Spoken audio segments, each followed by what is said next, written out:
আসসালামু আলাইকুম। আশা করি সবাই অনেক ভালো আছেন। এটা হলো স্যামসাং M55s 5G।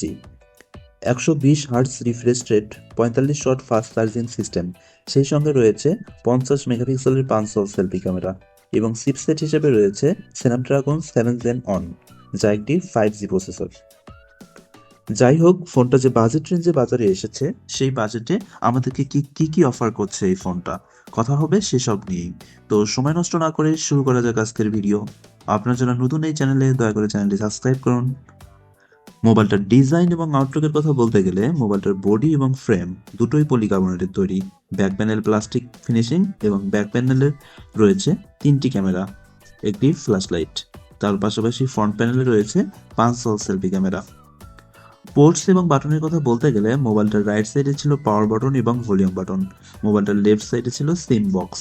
এখানে 2টি সিম কার্ডের পাশাপাশি একটি ডেডিকেটেড মেমোরি ব্যবহার করা যাবে।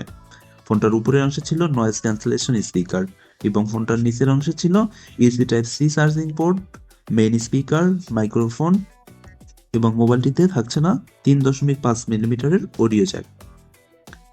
মোবাইলটার ওয়েট এবং ডাইমেনশনের কথা বলতে গেলে, মোবাইলটার থিকনেস 7.8 মিলিমিটার এবং ওজন ছিল 180 গ্রাম।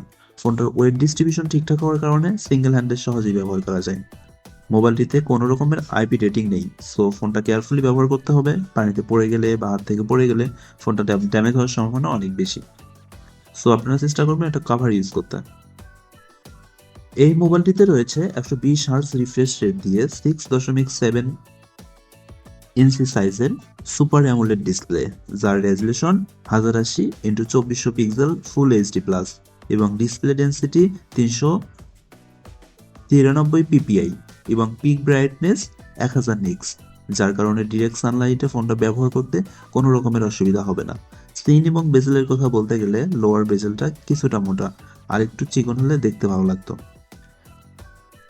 এই মোবাইলটার ব্যাক প্যানেলে ছিল 50 মেগাপিক্সেলের মেইন ক্যামেরা, আর একটি 8 মেগাপিক্সেলের ক্যামেরা, অন্যটি 2 মেগাপিক্সেলের ক্যামেরা। এই মোবাইলটা দিয়ে সর্বোচ্চ 4K বাই 30 এফপিএস এ ভিডিও শুট করার সুবিধা রয়েছে। তার পাশাপাশি ফোনটির ফ্রন্ট প্যানেলে রয়েছে 50 মেগাপিক্সেলের 5 সেলফি ক্যামেরা। অপারেটিং সিস্টেম হিসেবে ফোনটিতে রয়েছে অ্যান্ড্রয়েড 14 ভার্সন। এছাড়াও ফোনটিতে 8 জিবি র্যামের পাশাপাশি আরও 8 জিবি ভার্চুয়াল র্যাম ব্যবহার করার সুবিধা রয়েছে। সেই সঙ্গে রয়েছে 256 জিবি স্টোরেজ, যার র্যাম টাইপ হচ্ছে LPDDR4X। এই মোবাইলটিতে ছিল স্ন্যাপড্রাগন 7 জেন অন প্রসেসর। এটা একটা অক্টাকোর 5C প্রসেসর, যার ট্রানজিস্টর সাইজ 4 ন্যানোমিটার এবং জিপিইউ হিসেবে রয়েছে অ্যাড্রিনো 644। মোবাইলটিকে পাওয়ার আপ করার জন্য রয়েছে 5000 মিলিঅ্যাম্পিয়ারের ব্যাটারি এবং ব্যাটারিকে চার্জ করার জন্য রয়েছে 45 ওয়াট ফাস্ট চার্জিং সিস্টেম। ফোনটা একবার ফুল চার্জ করতে মোটামুটি 1 ঘন্টা 10 মিনিটের মতো সময় লাগে। ফোনটা একবার ফুল চার্জে 1.5 দিনেরও বেশি সময় ব্যাকআপ পাওয়া যায়। বাংলাদেশ মার্কেটে ফোনটার দাম হতে পারে 30,000 টাকার আশেপাশে।